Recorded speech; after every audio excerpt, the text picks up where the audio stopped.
तो कुछ उनके पास सबूत ऐसे थे जो कि भाजपा को अनकंफर्टेबल कर रहे थे। तो जिस प्रकार से ये मौतें हुई, संदेह पैदा होता है कि कुछ न कुछ तो इसके पीछे है। सत्ता में बने रहने के लिए भारतीय जनता पार्टी कुछ भी करने को आतुर है। आप देखें कि 11 साल केंद्र में हो गए और करीब करीब 21-22 राज्यों में इनकी सरकारें हैं। उसके बावजूद भी कहीं किसी समस्या के समाधान की बातें नहीं होती। एन केन प्राक्रेन चुनाव जीतने का और सत्ता बने रहने का कार्यक्रम चल रहा है।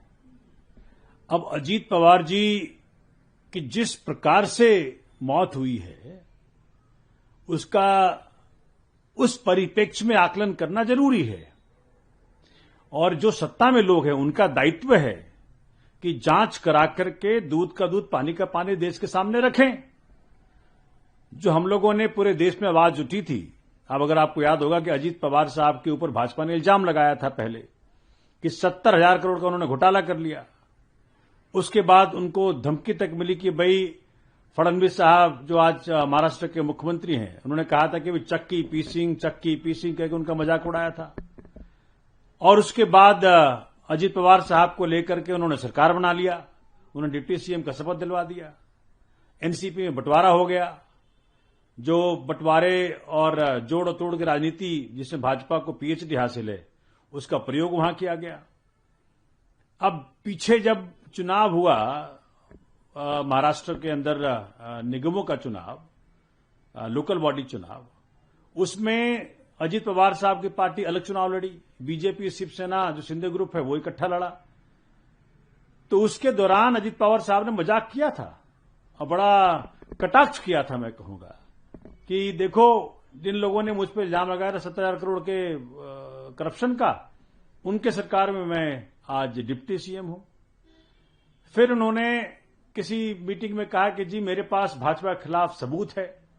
कुछ चाहे घोटाला के सबूत की बात कर रहे थे कि वो 330 करोड़ का बना करके लेके आई थी सरकार उनके सामने। उन्होंने कहा कि भाई ये 220 करोड़ का था, ये 100 करोड़ किसके लिए, 10 करोड़ किसके लिए एक्स्ट्रा, और उन्होंने वापस कर दिया था। तो कुछ उनके पास सबूत ऐसे थे जो कि भाजपा को अनकंफर्टेबल कर रहे थे। अब मैं इल्जाम नहीं लगा रहा सीधा सीधा, लेकिन ये जानना चाह रहा हूं कि जिस प्रकार का प्लेन क्रैश में उनकी मौत हुई, दर्दनाक मौत, उनके साथ मेरे क्षेत्र की भी एक संभवी पाठक को पायलट थी और 3 और लोग थे। तो जिस प्रकार से ये मौतें हुई, संदेह पैदा होता है कि कुछ न कुछ तो इसके पीछे है। अगर आपको याद होगा कि एयर इंडिया क्रैश हुआ अहमदाबाद में 12 जून 2025 को, इसमें 240 लोगों के अलावा विजय रूपानी साहब जो भाजपा के ही पूर्व मुख्यमंत्री थे, उनकी भी मौत हुई। आज तक 8 महीने हो गए, उस एयर क्रैश का जांच का कोई रिपोर्ट नहीं जनता के सामने लाई गई है। तो इस परिप्रेक्ष्य में सवाल जरूर पैदा होता है कि भाई किस कारण से, चूंकि 66 वर्ष की उम्र में अजीत पवार जी का मौत जो हुआ है और इतने सारे सवालों को पैदा कर रहा है इनकी मौत, तो उसका जवाब देना लाजमी बनता है।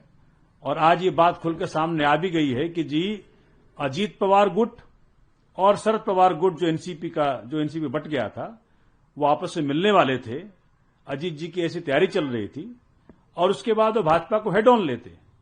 तो ऐसे परिप्रेक्ष्य में सवाल तो बनता है और सरकार का दायित्व है कि उसका जवाब दे।